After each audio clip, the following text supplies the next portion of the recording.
The painful tale of a child, Prodigy, gone astray. A crowd gathered in awe as little Emily sat at the piano, her tiny fingers dancing across the keys with precision beyond her years.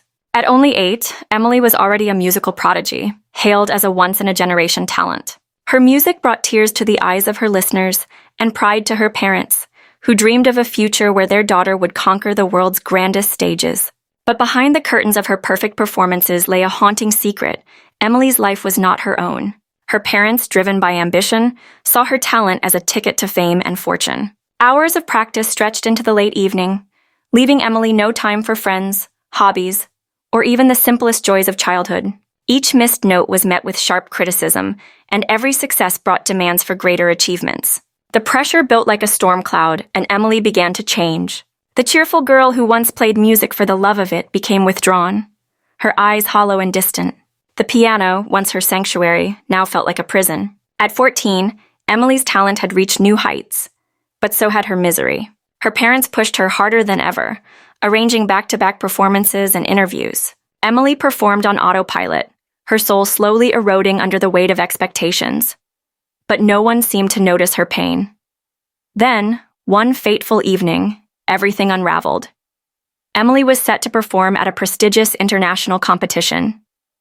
The hall was packed, and the world was watching. As she walked onto the stage, the spotlight burned down on her, blinding and oppressive. She sat at the piano, her hands trembling. She struck the first chord, and it was wrong.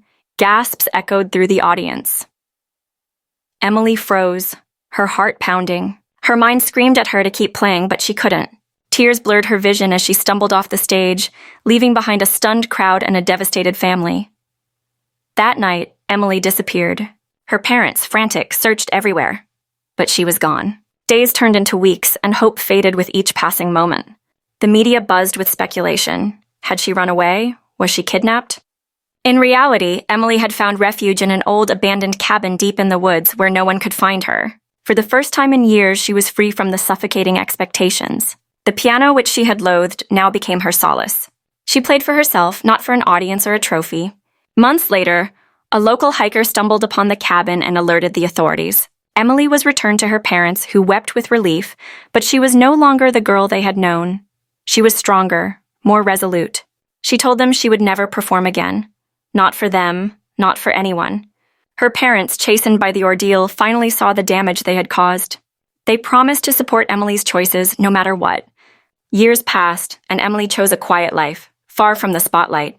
She worked as a music teacher, helping children discover the joy of music without pressure or expectations. Occasionally, late at night, she would play for herself, filling the empty rooms with melodies that were raw and real.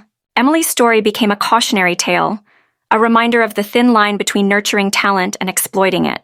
Though her path was painful, it led her to a place of peace, a life where she could truly be herself.